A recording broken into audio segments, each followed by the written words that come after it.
Continuamos en este su resumen semanal en el marco de la glosa al tercer informe de gobierno.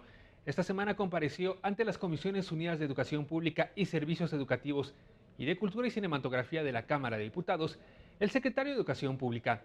Él destacó en su exposición que la Administración Federal ha fomentado la educación tecnológica y la evaluación docente. Dijo que planea visitar escuelas de todos los estados para iniciar un diálogo con maestros y alumnos. También resaltó que con la transformación educativa convertirá a la escuela en el centro del sistema educativo. En la reunión de la CONAGO con todos los gobernadores del país firmamos los certificados de infraestructura educativa nacional para echar a andar el nuevo programa de escuelas al 100.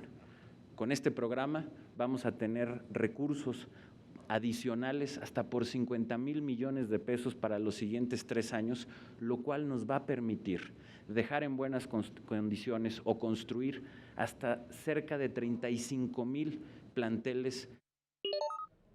Después de esta exposición, los grupos parlamentarios presentaron sus posicionamientos.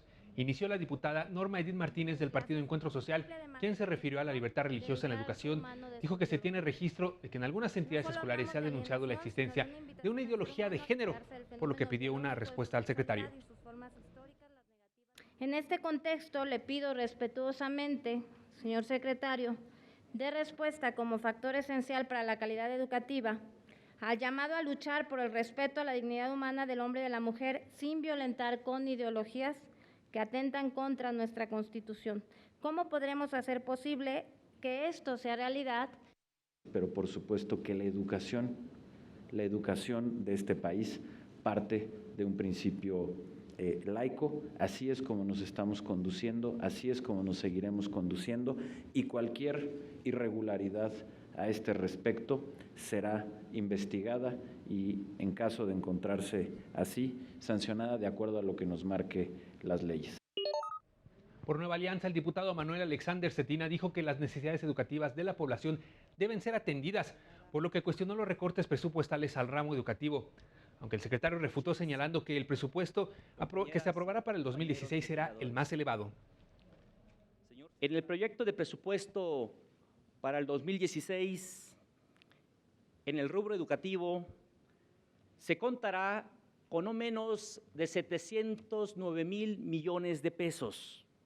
Sin embargo, esto aún dista mucho del 8% del Producto Interno Bruto registrado en el artículo 25 de la Ley General de Educación.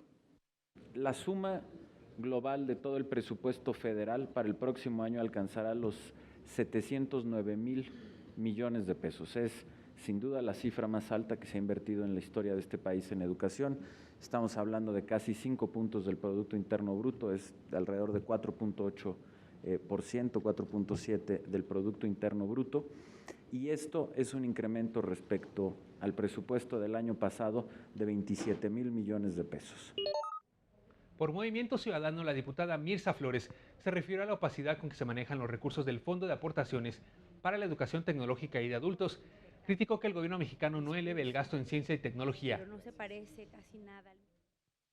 El incremento al proyecto del presupuesto de egresos de la Federación 2016 al ramo 38, relativo al Consejo Nacional de Ciencia y Tecnología, CONACYT, lo que se traduce en más o menos un 1% con respecto al año anterior. Lo que, este incremento significa que no se acerca ni mínimamente al nivel inflacionario, que es del 3.1%. Durante 3 décadas no se incrementó el gasto en ciencia y tecnología en términos de la proporción del Producto Interno Bruto. Y el presidente Enrique Peña es, por lo tanto, el primer presidente en más de 3 décadas que ha logrado a la mitad de su sexenio un incremento del 0.4% al 0.6%. Por el grupo parlamentario de Morena, la diputada Delfina Gómez Álvarez cuestionó al secretario de Educación Pública sobre el papel del Ejecutivo respecto a los docentes. Pidió además abrir canales de diálogo. ¿Qué se va a hacer con los maestros para que dejen de hacer tanta burocracia administrativa y se dediquen realmente a lo que es su función docente? Me parece que obviamente todos los maestros y las maestras de México tienen plena libertad de poder tener actividades políticas y de militar en el partido que ellos lo deseen. Lo que obviamente está no permitido es que sea como una coacción. Como también no debe ser, por ejemplo, que deban de marchar coaccionados. El diputado del Partido Verde Ecologista, José Refugio Sandoval, cuestionó el nuevo papel que desempeñarán tanto la nueva Secretaría de Cultura como la de Educación Pública. ¿Cuáles serán los beneficios para la educación y la cultura de crearse una nueva Secretaría de Cultura? ¿Se va a dejar de concebir a la cultura y a la educación como un todo o al menos como ejes articulados? Por ejemplo, ¿qué pasará con instituciones educativas dedicadas a la cultura, como el IMBA? ¿Quién tendrá la rectoría en estos casos? Que la creación de la Secretaría de Cultura permite que la cultura por fin tenga el lugar político que merece, que es el del nivel de una Secretaría de Estado. Y a partir de esto se nos va a permitir que la cultura tenga el peso y por lo tanto la eficacia y la eficiencia que requiere. En su intervención, el grupo parlamentario del PRD señaló que no se ha logrado diseñar un proyecto educativo consistente, lo cual resulta preocupante debido a la reducción de 3.84% para la educación en el próximo presupuesto. Una reducción. Cabe resaltar que el gasto de inversión presupuestado para 2016 resulta 50% menor que el considerado para el 2015, es decir, 3.785 millones de pesos menos, cosa que es absolutamente inaceptable. Si tomamos en cuenta el total del gasto federal en educación, es decir, el ramo 11, el ramo 33 y el ramo 25, tenemos un incremento en el gasto de educación para el próximo año en el presupuesto que envió el Ejecutivo a esta soberanía.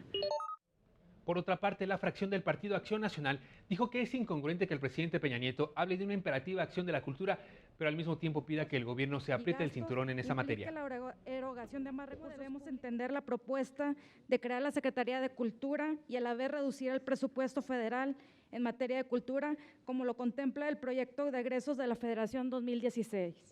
Señor secretario, a mi modo de ver, esto es una incongruencia.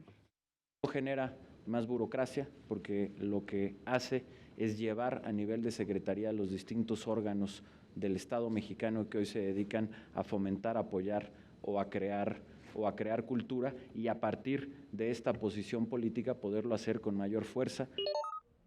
Finalmente, el Partido Revolucionario Institucional se refirió al funcionamiento de la Secretaría de Cultura propuesta por el Poder Ejecutivo.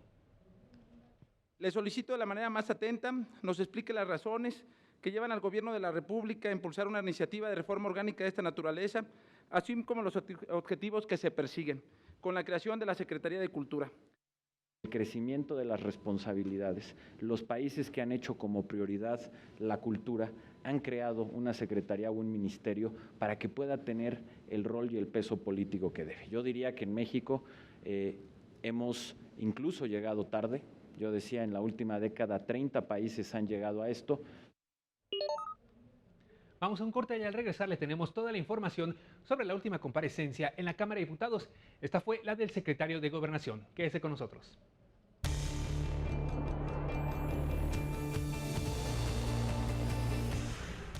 Titular de la Secretaría de Gobernación destaca convicción de diálogo y actuar con transparencia. Asegura que gobernabilidad está garantizada.